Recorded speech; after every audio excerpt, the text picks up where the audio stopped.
This is the Cellular Respiration Lab. We're going to start by grabbing 4 balloons, stretching them, and labeling them 1 through 4 using our Sharpie. Next, we're going to measure the amount of yeast we need in the experiment, which is 4 grams. So we're going to make sure our scale is on and it is measuring in grams. Next, we'll put the weigh boat on the scale and press 0 so that we're not weighing the boat, we are only weighing the yeast. We'll pour the yeast in slowly until it reaches 4 grams.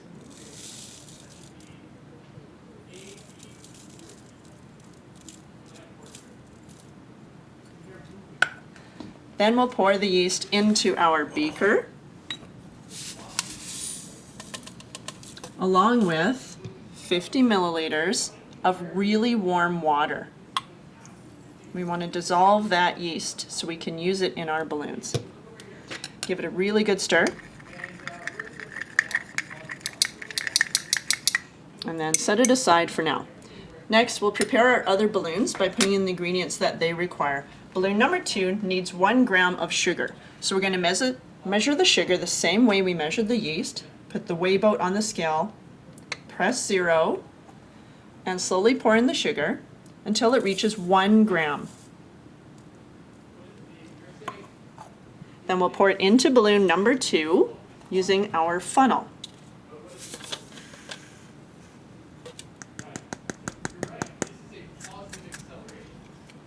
Balloon number 3 also requires 1 gram of sugar, which I've pre-weighed. So we'll pour that in. And it requires 25 drops of bleach. So we'll use the pipette on the side of the bleach container, draw up the bleach, and count out 25 drops. Balloon number 4 requires 1 gram of sugar, which I've pre-weighed. And we need 25 drops of fertilizer. So draw some fertilizer into the pipette and add it to your balloon, again 1 drop at a time, until you reach 25 drops. Okay, last, into each of the balloons, we're going to place 5 milliliters of our yeast solution. So again, stir it up really well. And then measure it in the small Erlenmeyer flask to the line just underneath the number 5.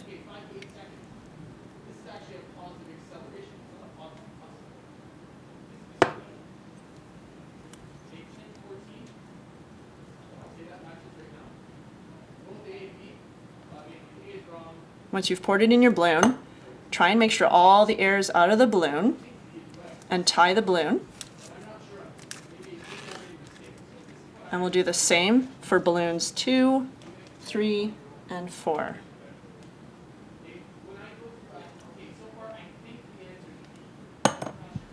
Make sure the air is out. Tie it.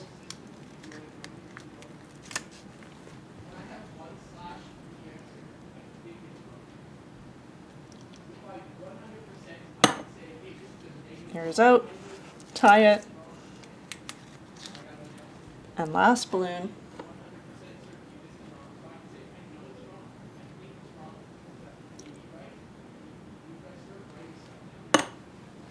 Once you've tied all 4 balloons, we'll place them in the hot water bath and wait for them to expand. While you're waiting for them to expand, you can fill out your prediction in the observation table, predicting that either a lot of, some, or no gas will be collected in the balloon based on how much cellular respiration is happening in that balloon.